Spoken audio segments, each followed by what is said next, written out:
Yo les voy a hablar sobre Charles Darwin. Darwin, en 1831, cuando tenía 22 años de edad y ejercía sus estudios en la Universidad de Cambridge, fue invitado a una expedición como naturalista y se embarcó en el HMS Beagle, que recorrió gran parte del mundo estudiando tanto la flora y fauna y los fósiles que encontraba. Esta embarcación estuvo por Sudamérica, por Australia e incluso en el sur de África.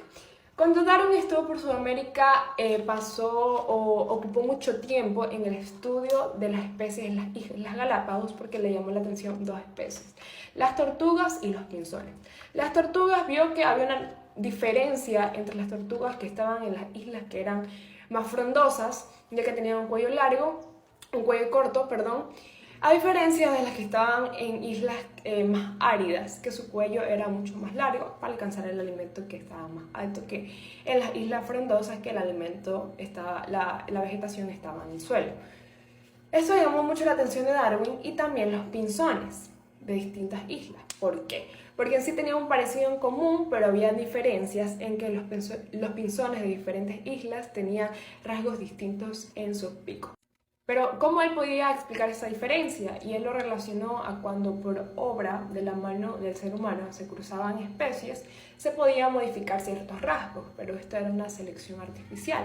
Y él pensaba que lo mismo se podía hacer con la biología.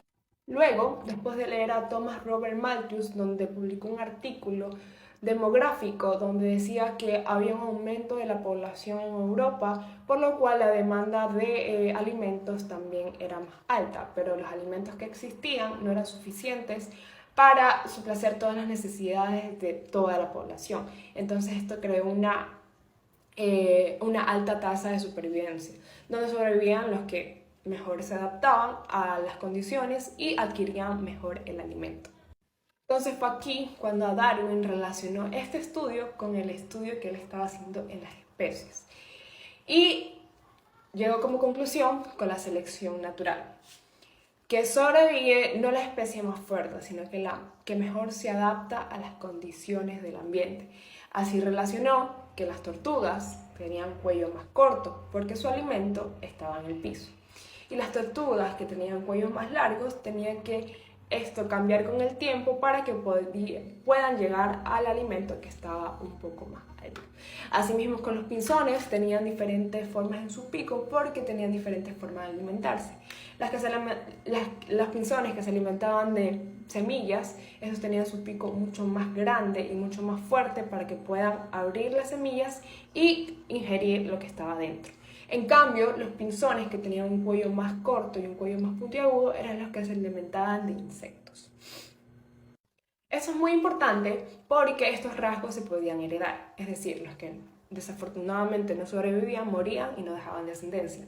Los sobrevivientes, estos de aquí, sí dejaban descendencia y sus rasgos eran heredados hasta formar una nueva especie, pero con la importancia de que tenían un mismo antecesor común, solo que estos rasgos se modificaban según las adaptaciones de cada especie. 20 años después, Darwin no sabía cómo publicar sus resultados porque estos tenían que ser irrefutables, ya que en ese entonces la teoría más acertada era la teoría del creacionismo. Y no fue hasta que recibió una carta de Wallace, otro investigador, donde sus resultados eran similares. Así que unieron fuerzas, enviaron una carta con sus resultados y esto de acá tomó mucha importancia. Pero no fue hasta un año después donde Charles Darwin, en 1851, publica su libro El origen de las especies, tomando muchísimo más fuerza a esta teoría.